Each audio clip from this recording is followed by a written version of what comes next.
to make a special puto flan. Right? Okay, let's do it!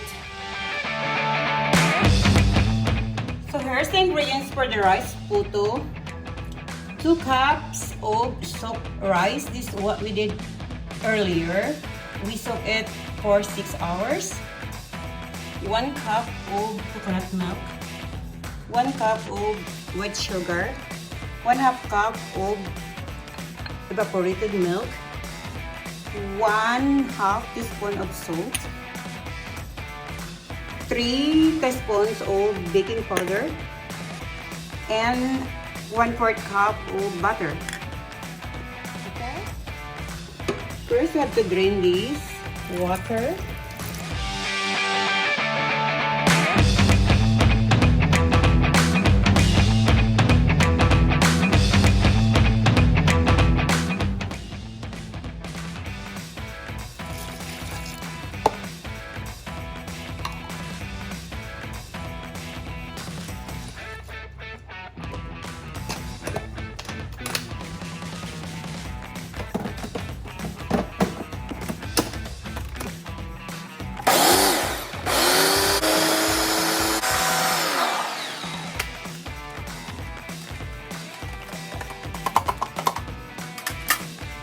Add the sugar, baking powder,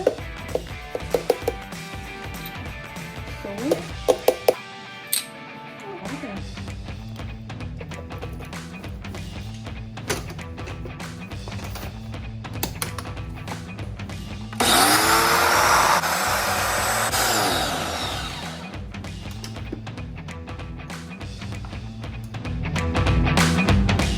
The ingredients for the flan: 5 eggs, 1 cup evaporated milk, 1 cup condensed milk.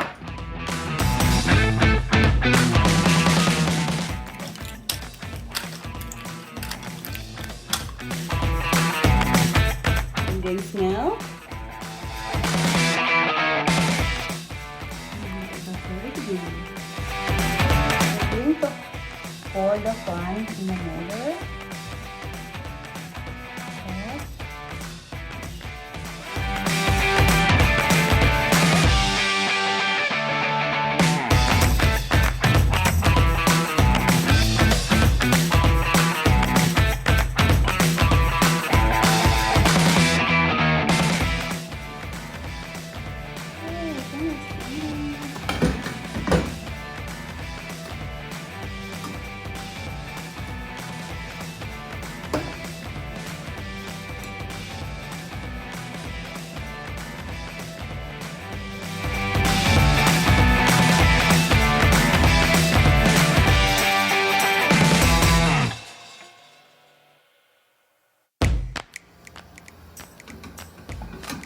And steam it again for 5 to 7 minutes.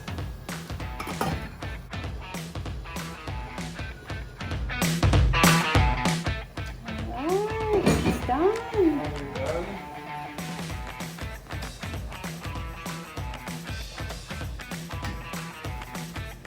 Here.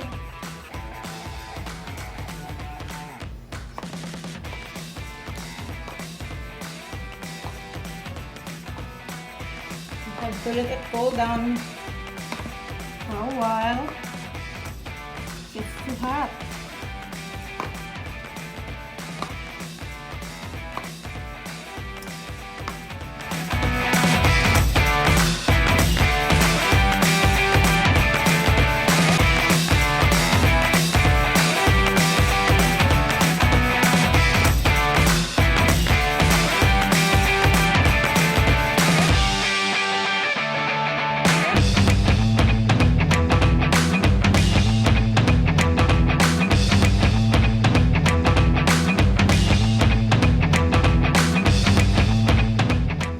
Guys, it's Takiman time!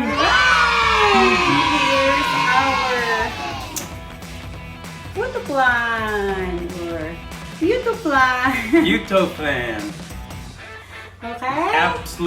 My absolute Philippine dessert favorite. Okay. Ready? Bye.